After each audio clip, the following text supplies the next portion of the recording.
ప్రభుత్వంలో బాధ్యత కాబట్టి సనాతన ధర్మాన్ని పాటించే హిందువులందరినీ నేను క్షమాపణ అడిగాను.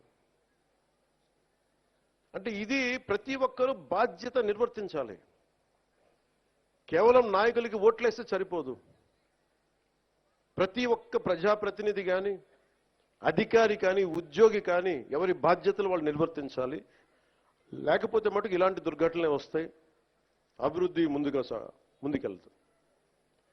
అలాగే గత ప్రభుత్వంలో అలవాటైపోయి కొంతమంది, ప్రత్యేకించి కొంతమంది అధికారులకి పనిచేయడం మానేశారు, నిర్లక్ష్యంగా ఉండటం ఉన్నారు. అధికారికి పార్టీ పట్ల, ఏ పార్టీ అయినా సరే, జనసేన కాదు, తెలుగుదేశం కాదు, భారతీయ జనతా పార్టీ కాదు, గతంలో ఉన్న పార్టీ కూడా కాదు, your loyalty is for the people. మీరు రాజ్యాంగానికే మీరు కట్టుబడి ఉండండి. మేము ప్రత్యేకించి ఫేవర్స్ ఏమి అడగం. నేను ప్రతిసారి కలెక్టర్ గారికి కానీ, ఎస్పీ గారికి కానీ నేను ఒకటే చెప్పాను, మీరు నాకు ప్రత్యేకించి ఏం చేయకండి అన్న. కనీసం మీరు మాకు చేయాల్సింది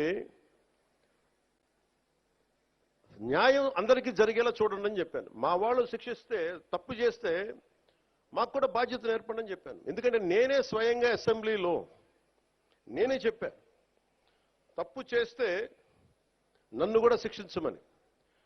అలాంటిది మీరు మా వాళ్ళు రక్షించమని నేను అడగట్లే, కానీ రాజ్యాంగం ఇచ్చిన విధుల్ని సంపూర్ణంగా పరిరక్షించమని నేను మనస్ఫూర్తిగా అడుగుతా ఉన్నా. అంటే ఇది ముఖ్యంగా మన పిఠాపురంకి సంబంధించి మీ అందరి దృష్టికి తీసుకొస్తా ఉన్నా. నేను మొన్నదాకా జిల్లాలు తిరుగుతాను, ప్రతి జిల్లా కేంద్రాలకు వెళ్తాను, మనకున్న 26 జిల్లాలకు వెళ్తాను అనుకున్నాను. నేను చాలా పెద్ద మనసుతో వచ్చాను, గొడ్డు చాకిరీ చేయడానికి వచ్చాను ఇక్కడికి. సో ముందు పిఠాపురంతో మొదలు పెట్టాలని అనుకున్నాను. అంటే నేను ముందు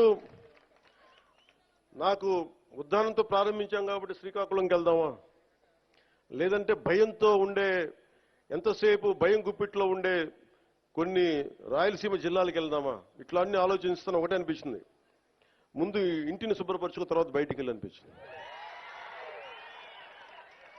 అందుకని నేను నాకున్న స్థలంలోనే ఇక్కడ నేను సిమెంట్ ఇళ్లలో కూడా నేను అక్కడ నాకు షెడ్లు వేసుకొని ఉంటానని చెప్పాను. ఇప్పుడు ఇందాక చెప్తున్నా పేషి అందరికీ, నేను కొన్న స్థలంలో షెడ్లు వేసుకొని 14 రోజులు ముందు అవసరమైతే ఎక్కువ ఇక్కడే ఉండి మన పిఠాపురం ఉన్న ప్రతి గ్రామానికి వెళ్ళి, మన 53, 54 గ్రామాలు, ప్రతి మండలం నేను వచ్చి స్వయంగా నాకు ప్రతి ఒక్కరు తెలియాలి.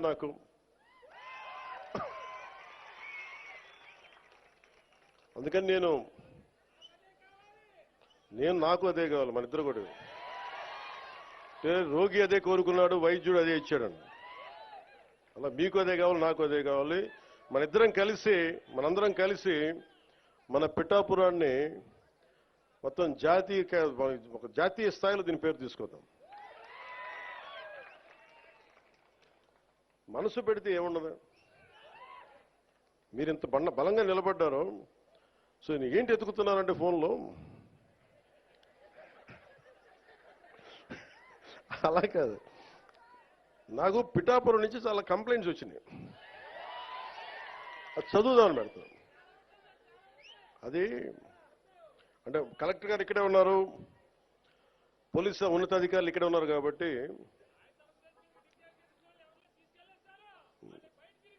అలా కొన్ని బయట మాట్లాడుకున్నాయంటే, కొన్ని లోపల మాట్లాడుకునే ఉంటాయి. కొన్ని ఇంటి సమస్య ఇంట్లో ఇళ్లలోనే మాట్లాడుకుందాం. అంటే పిఠాపురం పట్టణంలో కొంత ఎస్పీ గారి దృష్టికి తీసుకొస్తా ఉన్నా, కొంత ఉదాసీనంగా ఉన్నారు మన పోలీస్ వ్యవస్థ అని చెప్తా ఉన్నారు. ఒకసారి మీరు చేయండి, ఎందుకంటే చిల్లర దొంగతనాలు పెరుగుతూ ఉన్నాయి. గంజాయికి అలవాటు పడ్డ కుర్రాళ్ళు 100-500 లాక్కొని పోతా ఉన్నారు. దొంగతనం చిన్నదే కావచ్చేమో కానీ ఊళ్ళల్లో నోటి మాట ద్వారా దొంగతనాలు పెరిగాయి అనేది మొదలైతే పవన్ కళ్యాణ్ వచ్చి దొంగతనాలు పెరిగినాయంటే చాలా దరిద్రంగా ఉంటుంది. దయచేసి చూసుకోండి. సహా చెప్తా, ఇంకా చాలా లిస్టు ఉంది, చదవనే.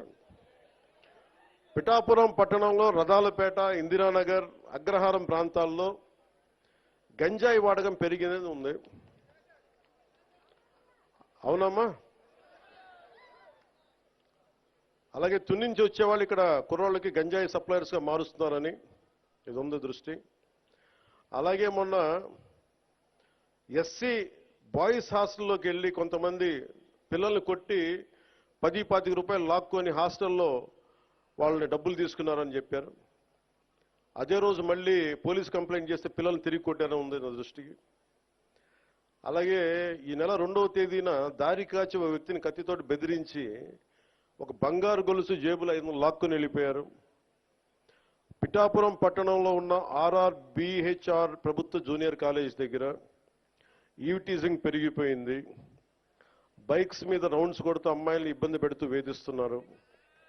ఈ విషయాన్ని ప్రిన్సిపల్ శ్రీ కేశవరావు గారు 3 నెలల క్రితమే పోలీస్ స్టేషన్కి వెళ్ళి తమ కాలేజీ మొదలయ్యే సమయంలో పోలీసు ఉంచితే అమ్మాయిలకు భయం ఉండదని చెప్తా ఉన్నారు. ఈ కాలేజ్ దగ్గరే కాదు, పట్టణంలో ఉన్న ప్రైవేట్ కాలేజీల దగ్గర, బస్ స్టాండ్ దగ్గర ఈవ్టీజింగ్ పెరిగింది. రాత్రి వేళ రోడ్ల మీద బైక్ విన్యాసాలు చేసే వాళ్ళతో ప్రజలు ఇబ్బంది పడతా ఉన్నారు. ఇలాంటివన్నీ చాలా ఉన్నాయి. సెటిల్మెంట్లు పోలీస్ స్టేషన్లో కాకుండా, లాయర్స్ కాకుండా కొంచెం దయచేసి అందరూ మనస్ఫూర్తిగా దృష్టి పెట్టండి దీని మీద. అంటే ఎందుకు చెప్తున్నాను ఈ మాట అంటే, నేను తిరుపతి సంఘటన జరిగింది. అక్కడున్న పోలీస్ శాఖ గనక నిజంగా అక్కడున్న డిఎస్పీ గారు గనక సవ్యంగా బాధ్యత నిర్వర్తించుంటే, బాధ్యత అప్పచెప్పిన ఎస్పీగా ట్రాన్స్ఫర్ అయ్యేవాళ్ళు కాదు. నాకు ఇది చాలా బాధ కలిగించింది. అందుకని పిఠాపురంలో నేను ఎవరిని కూడా, మీరు అడగండి కలెక్టర్ గారిని కానీ ఎస్పీ గారిని కానీ, నేను ఎవరిని రికమెండ్ చేయలే. నేనేం చెప్పానంటే, నేను ఎవరిని వెంటట ప్రభుత్వం, మీరు గత ప్రభుత్వంలో మీరు పనిచేసి ఉండొచ్చు, నాకు తెలియదు, నేను అన్ని మర్చిపోతున్నా, గతం అంతా మర్చిపోతున్నా. ఇప్పుడు ఫ్రెష్గా ప్రారంభిద్దాం. నేను మిమ్మల్ని జడ్జ్ చేయను. నాకు ఇవ్వాల్సిందల్లా సుపరిపాలన ఇవ్వండి. తన్నా మన అని భేదం లేకుండా అందరికీ సమ న్యాయం చేయమని అంటే, అది జరగకపోతే మటుకు మళ్ళీ నా లాంటి వాడు వచ్చి రోడ్ల మీద తిరిగితే ఎవరికి నిద్రాహారాలు ఉండవు. అక్కడ దాకా తీసుకెళ్ళదు. ఎందుకంటే నేను ఒక రౌడీ మూకను ఎదుర్కోవడానికి, గుండాల మూకను ఎదుర్కోవడానికి నేను మొదటి తరం రాజకీయ నాయకుడిని. నేను మొదటి తరం రాజకీయ నాయకుడిని. మా నాన్న ముఖ్యమంత్రి కాదు, మా నాన్న కానిస్టేబులే. నాకు 10 మంది తెలియదు. ఈ వేదిక పైన ఉన్న పెద్ద అధికారులు IASలు అంటే నాకు భయం వేస్తుంది. నాకు పెద్దది, ఇంకా నేను చిన్న ఉద్యోగ కొడుకుని కదా. మా నాన్న ఏం చెప్పాడు, చిన్నప్పుడు వచ్చారు, దొరగారు వచ్చారు, ఇంట్లో నుంచి భోజనం పంపించాలని చెప్పాడు. మాకు ఐజీలు అంటే దొరగారు మాకు, మా ఇళ్లలో. ఈ రోజుకి ఇన్ని కోట్లాది మంది నన్ను గుండెల్లో పెట్టుకున్నా, కేంద్ర స్థాయిలో నాకు పరిచయాలున్నా, నాకెప్పుడు అధికారులు పెద్దవాళ్ళే. నాకు లోపల అంత గౌరవం ఉంటుంది నాకు. కానీ గౌరవం నిలబెట్టుకోవాల్సిన అవసరం కూడా అధికారుల మీద ఉంది. ఎందుకంటే నేను ప్రజల కోసం పనిచేస్తాను.